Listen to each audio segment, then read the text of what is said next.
朋友，准备好脑洞大开了吗？这个世界啊，有些人传，甚至整个文明，搜一下就玩起了失踪游戏，没留便条，没发朋友圈，啥线索都不给，就这么人间蒸发。从史前硬汉到幽灵船长，今天我带你揭秘全球10大神秘失踪案，是外星人打包带走，还是他们偷偷开了平行宇宙的门？更离谱的，可能就藏在你的 DNA 里，或是你家后院。系好安全带，咱这趟寻人启事之旅，绝对比你追的悬疑剧还刺激。第10，尼安德特人。我们穿越到4万年前的史前大片现场，主角是尼安德特人，地球上最硬核的老大哥。这些家伙眉毛粗的能当雨刷，胳膊壮的能一拳 KO 洞熊，脑容量还不比咱们小，妥妥的生存达人。他们在欧洲的山洞里烤火打猎，日子过得美滋滋。结果剧情急转直下，嗖的一下，整个族群跟按了隐身键似的，几十万年的老住户就这么没影儿了。这事儿比你丢了儿子还离谱，科学家抓狂了，各种脑洞大开。是被咱们智人祖先挤兑出局了，还是冰河时期冻得他们集体冬眠失败？又或者是外星人看他们体格好，拐去当星际搬砖工了，连个 SOS 都没来得及刻在石头上。好吧，玩笑归玩笑，科学家总算挖到点真货。最新基因研究甩出各大炸弹，我们现代人，尤其是欧洲和亚洲人的 DNA 里藏着1%到2%的尼安德特人遗传彩蛋。啥意思？他们没真失踪，而是跟智人谈了场跨物种恋爱，生了娃，融进了咱们的家族树。证据还不止这些，考古学家在山洞里找到混杂的工具和饰品，暗示智人和尼安德特人可能一起吃过烧烤，聊过八卦，甚至有块头骨，眉骨像尼安德特人，脸却像智人，活脱脱的混血宝宝化石。但谜团还没完，为啥他们恋爱后还是消失了？是智人太会抢资源，把他们挤到绝种边缘，还是他们基因太强，融入咱们后反被稀释？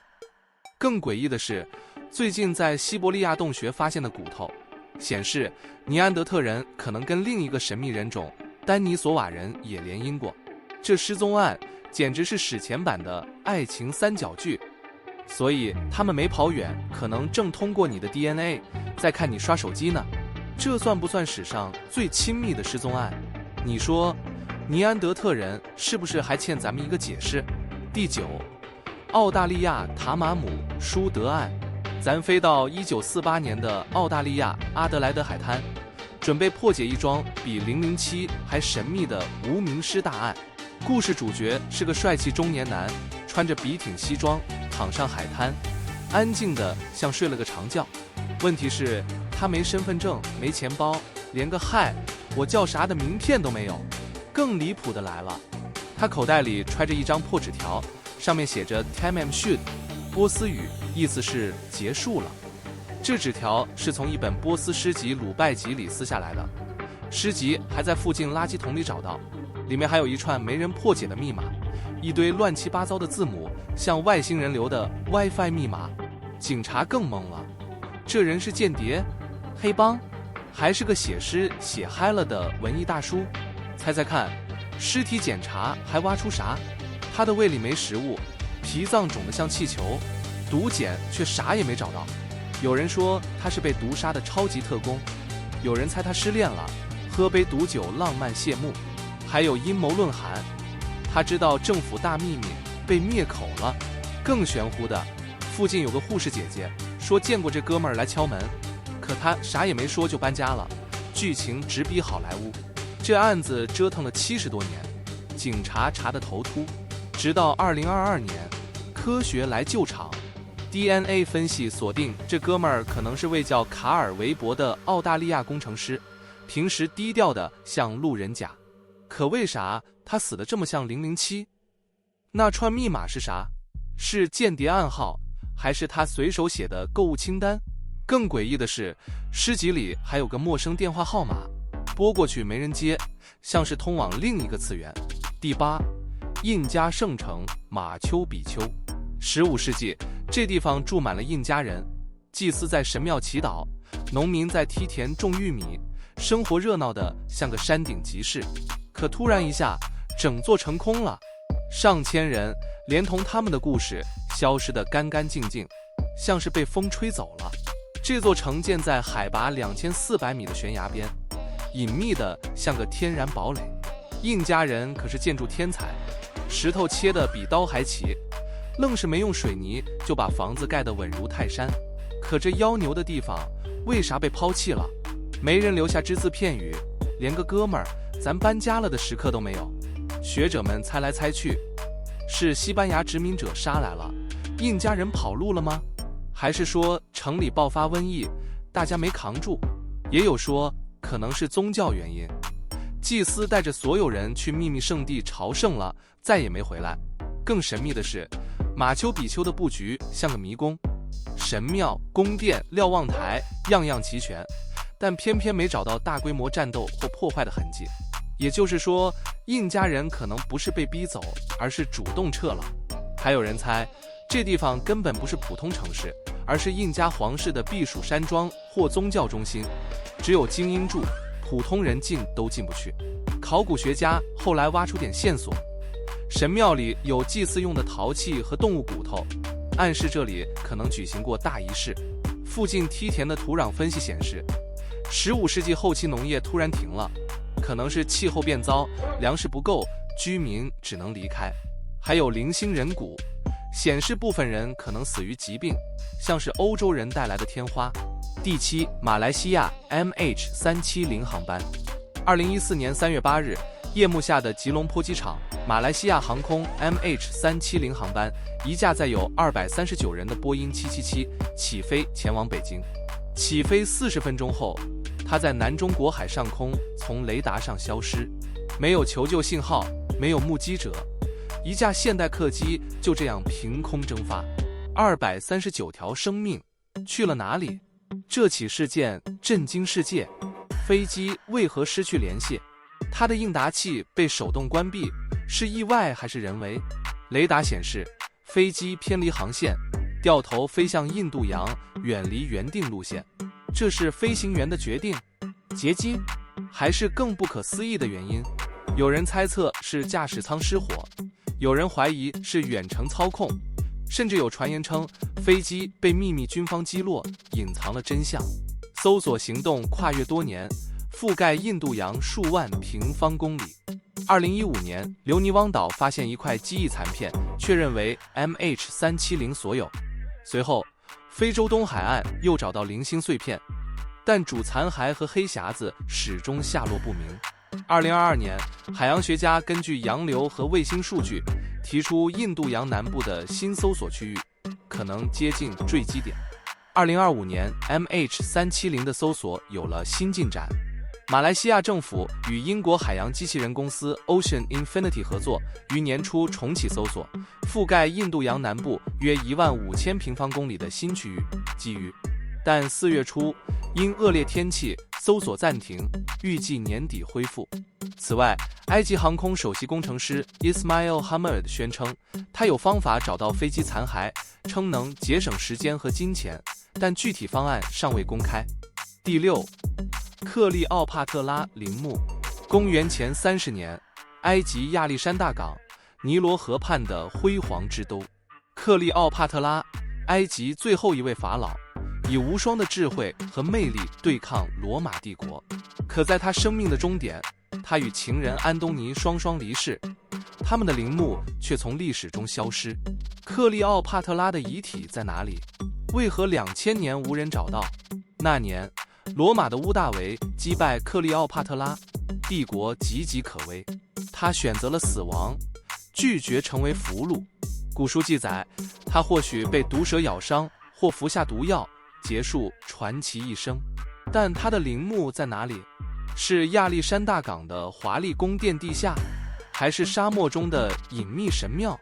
罗马人是否掩盖了真相，以抹去他的影响力？有人猜测，陵墓沉入地中海，随亚历山大港的部分区域被地震吞没。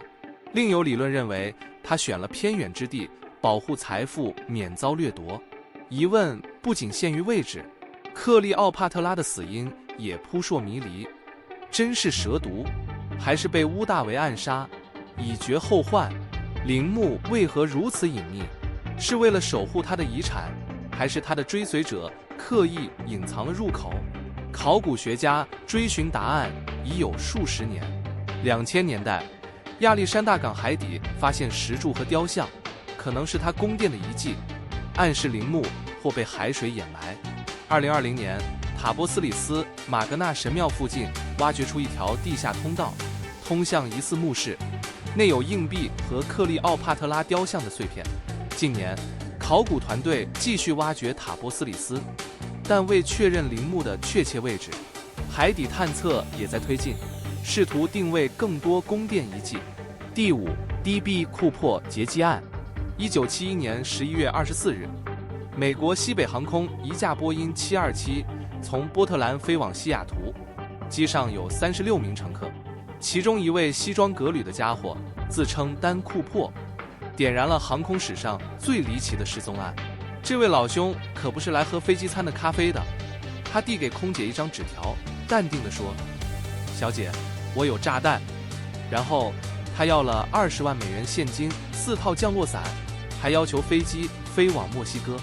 谁能想到这家伙是个劫机界的表演艺术家？库珀的计划像好莱坞电影。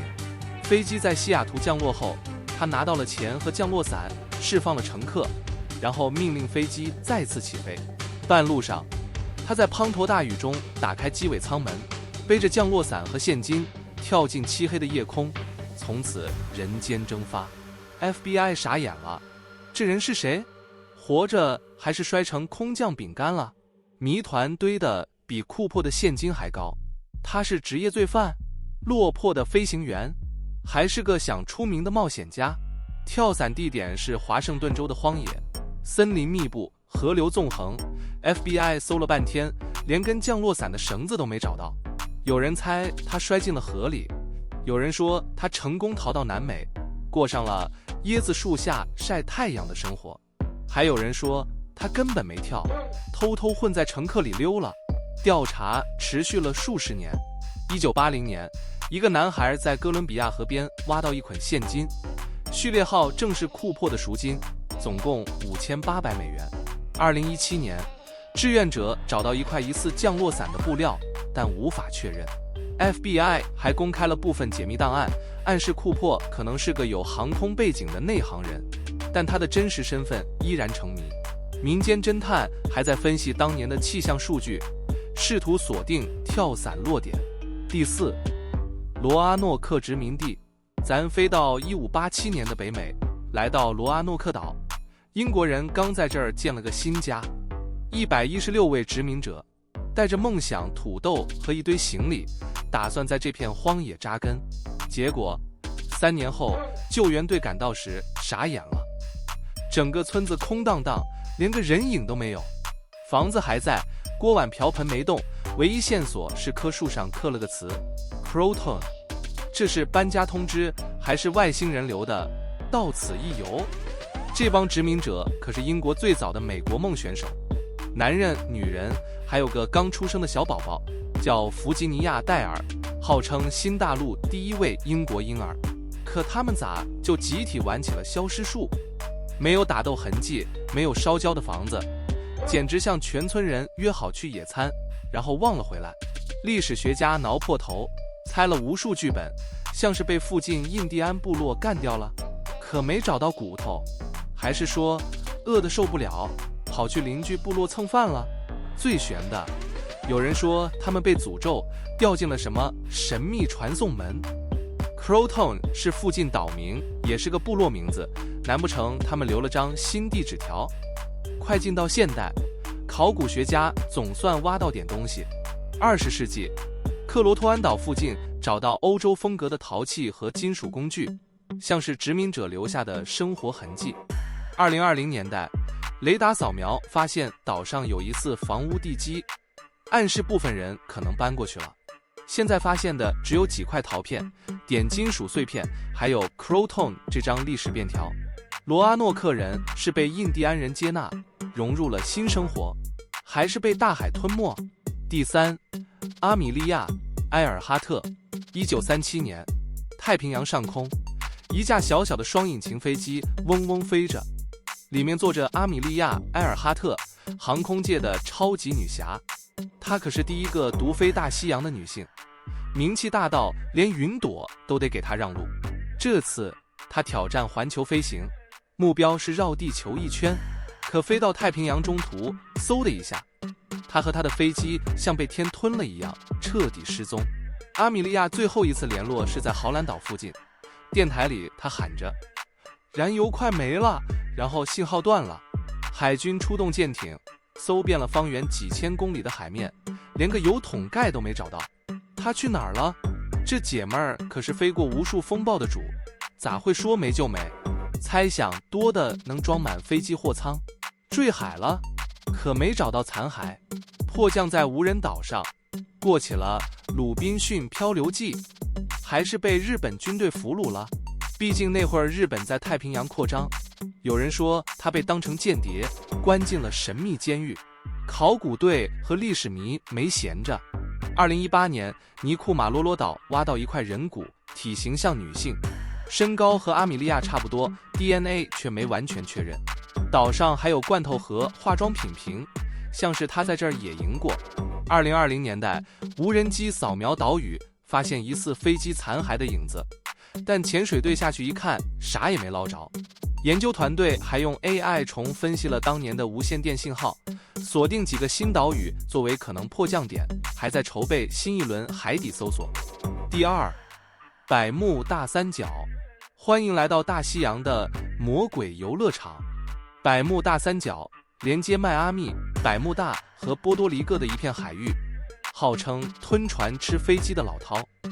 1945年12月5日，美国海军的19号飞行中队5架鱼雷轰炸机带着14名飞行员飞进这片海域例行训练，结果飞机像被海怪一口吞了，连个救命都没喊，就从雷达上消失。派去救援的飞机，抱歉，也被三角打包带走了。这地方可不是1945年才开始搞乱，几十年来，船只、飞机在这儿失踪，多的能开个失联博物馆。最出名的，1918年的独眼巨人号军舰，载着300多人，愣是没留下一块木板。还有无数渔船、游艇，昨天还在海上晒太阳，今天就成了海底来客。百慕大三角是不是在跟我们玩捉迷藏？他咋这么会藏东西？大家脑洞大开，猜这地方是个啥？外星人的秘密机场？海底有黑洞，把船吸进另一个次元？还是磁场乱成一锅粥，让指南针跳广场舞？科学家冷静点，说可能是巨浪、甲烷气泡，或者干脆是人类导航失误。可这解释咋听咋像作业没写完，怪狗吃了的借口。2010年，海底探测找到疑似19号中队的飞机残骸，深藏在5000米下的海沟里。2020年代，无人潜艇拍到更多碎片，但没找到飞行员的痕迹。海洋学家用最新最先进的模型分析洋流，推测残骸可能散布在更广的海域，还计划用深海机器人再探一次。可每次搜完，百慕大三角都像在偷笑，想抓我？再练500年吧。第一，玛丽瑟勒斯特号，1872年，大西洋上，风浪拍打着一艘名叫玛丽塞勒斯特号的商船。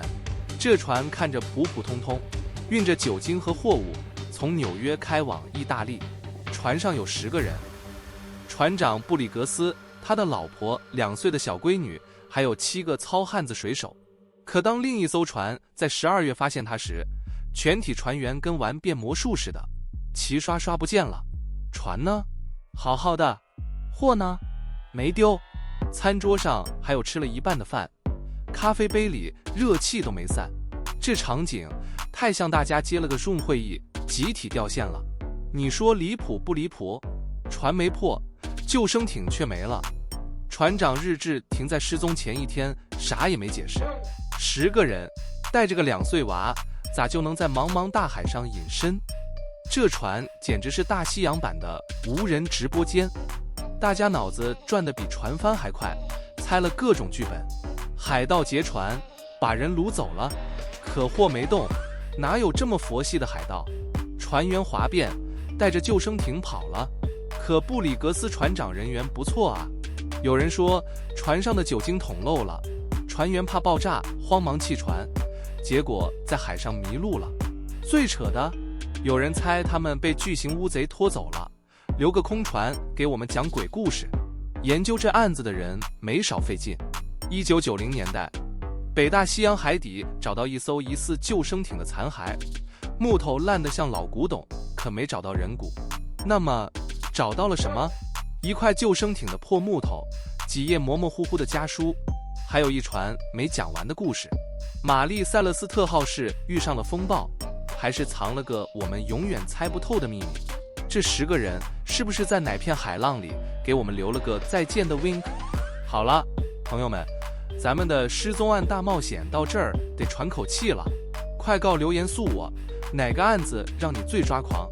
以下是我猜你们会喜欢的影片，记得点进去看看，反正不花你的钱。别忘了订阅加点赞，我们下期见。